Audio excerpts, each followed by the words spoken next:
Hello and welcome, friends from around the world. If you're new here, we're honored to have you. Don't forget to like and subscribe. In the early morning hours of July 2nd, 2025, the skies over Israel suddenly darkened. 30 heavily modified Shahed drones and 8 deadly Quds-3 cruise missiles were launched from hundreds of miles away. Within minutes, explosions rocked Ben Gurion Airport, destroying 9 F-35 stealth fighters, tearing apart the runway and sending shockwaves through Tel Aviv. Nearby, a stray missile slammed into a quiet neighborhood, killing 15 civilians and injuring many more. Their homes were reduced to burning rubble. The damage, already estimated at over $3 billion, and that doesn't include the shattered sense of security gripping Israeli streets. But behind the smoke and ruins, another storm was brewing, this time far from Israeli soil. In war rooms from Washington, D.C. to undisclosed air bases, decisions were being made. Decisions that would shake the world and even reach a key U.S. ally. Just how far was America willing to go to punish those behind this audacious attack? Stay with us to find out. Shortly after 6:15 a.m. local time, a coordinated and highly precise attack was launched by Houthi rebels out of Yemen. The scale was honestly staggering. 30 suicide drones, each carrying over 100 kilograms of high explosives, swarmed toward their targets. At the same time, 8 Quds-class cruise missiles equipped with advanced Chinese navigation systems skimmed the terrain to avoid radar detection as they headed for Ben Gurion International Airport, Israel's most vital air hub, also home to key Israeli Air Force assets. The moment the first impact hit, radar operators had only seconds to react. Within minutes, 3 massive explosions engulfed 2 aircraft shelters and a main fuel depot, igniting more than 1.2 million gallons of jet fuel in a series of fiery shock waves. The blasts shattered windows more than 2 miles away. Initial reports confirmed severe damage. 9 Israeli F-35 Ayadir fighter jets in for routine maintenance were either destroyed or severely damaged. The airport's 2 runways suffered multiple direct hits, making them completely unusable for at least 10 to 14 days. And honestly, it didn't end there. One of the 3 Quds missiles went off course, by just 1.5 meters, likely due to a gyroscope malfunction, and slammed into a crowded apartment building. 15 civilians were killed on the spot, including 3 children and 2 pregnant women. Around 40 others were seriously injured, many now fighting for their lives in intensive care. Israeli defense forces, firefighters, and emergency crews raced to pull survivors from the flaming rubble. Heartbreaking images of charred living rooms, destroyed homes, and families clinging to each other flooded international news outlets. For Israel, this was more than just a military blow. It was a direct hit to its civilian heart, leaving the nation and the world shaken by both strategic loss and human tragedy. So the burning question, how did Israel and its strongest ally, the United States, respond? Let's break it down. Just hours after the brutal attack, Washington, D.C. went into full alert. At 7:00 p.m. Eastern Time, the president convened an emergency National Security Council meeting in the Situation Room. By then, satellite intel from the CIA, NSA, and U.S. Space Force had already mapped out a detailed view of Houthi military assets across Yemen. 15 high-value targets were identified, including missile depots, drone assembly hangars, and forward airstrips hidden in Yemen's rugged terrain. The decision? Swift and decisive.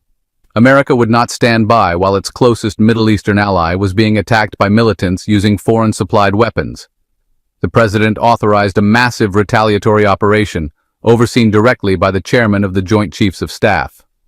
At a Pentagon security briefing, General David Caraway, head of U.S. Central Air Command, made a clear and powerful statement to the world. Let it be known, if you shed innocent blood and dare strike our allies, you will face the full wrath of the United States. There is no hideout too deep, no cave too far. We will find you, and we will eliminate your ability to strike again. This wasn't just talk. Within 12 hours, the skies over the Red Sea and Arabian Peninsula lit up with the largest and most complex U.S. air operation in years. 3 B-2 Spirit stealth bombers, each loaded with 16 GBU-57 bunker-busting bombs, 14-ton monsters capable of shattering underground facilities, were already en route. The B-2 stealth bombers took off from Whiteman Air Force Base in Missouri, beginning a 7,000-mile journey that included 4 mid-air refuelings by KC-46 Pegasus tankers, first over the Atlantic, then later over the Arabian Sea. Meanwhile, 2 B-52H Stratofortress bombers from the 5th Bomb Wing stationed at RAF Fairford in England took up positions over the eastern Mediterranean. From there, they launched 12 AGM-183 ARW hypersonic missiles, each tearing through the sky at Mach 7, more than 5,300 miles per hour.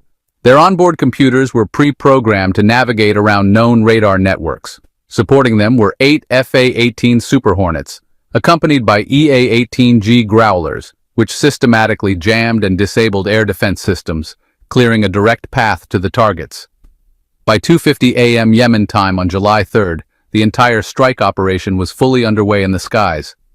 The B-2 bombers were just minutes away from launch points, gliding silently and low over barren deserts. To the west, the B-52S adjusted altitude to drop their deadly payloads.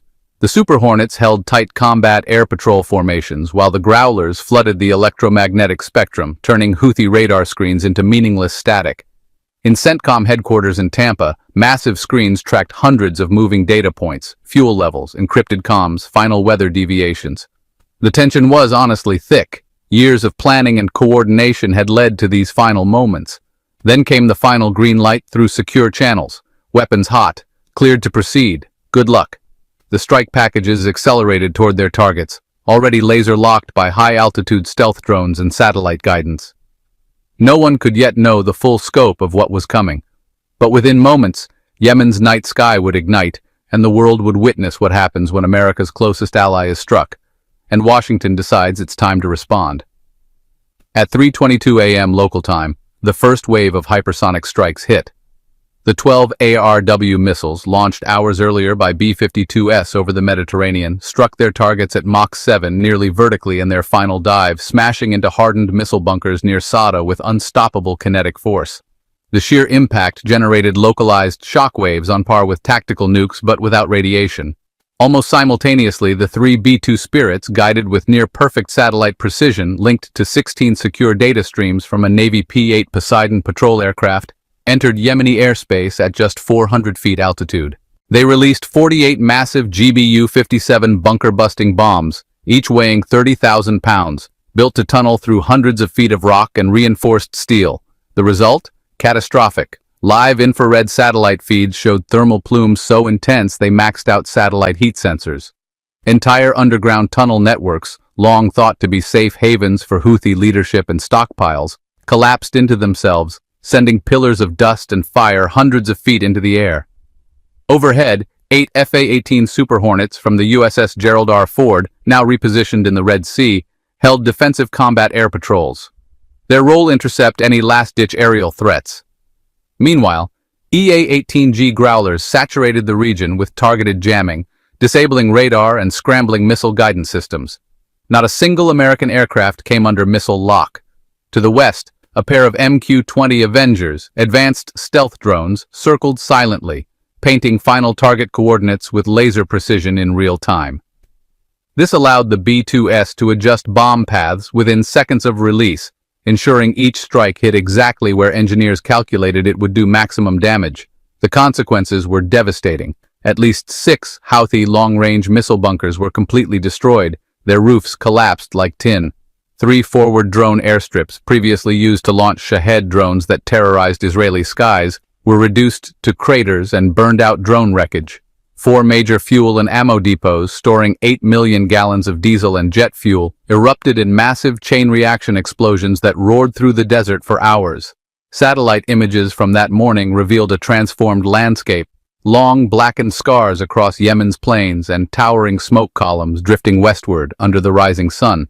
Local sources described widespread panic among Houthi forces. Militia leaders, once confident in Chinese-advised tunnel systems and camouflaged AI networks, were now fleeing into deeper mountain hideouts, fearing the next wave might be even worse.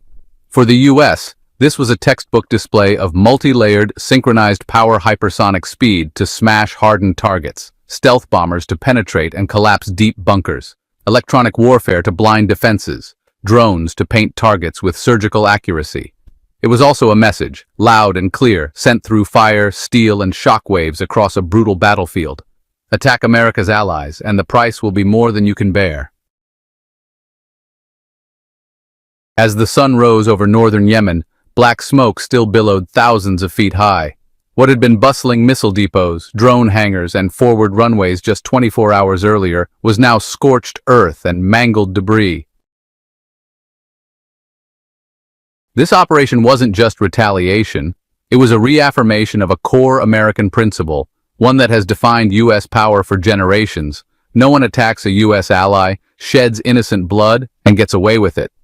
From Yemen's deserts to the streets of Tel Aviv, the message was unmistakable. By 7 a.m. Washington time, the White House released an official statement. Standing before the American flag, flanked by top military officials, the president declared, "This was a calculated but firm response.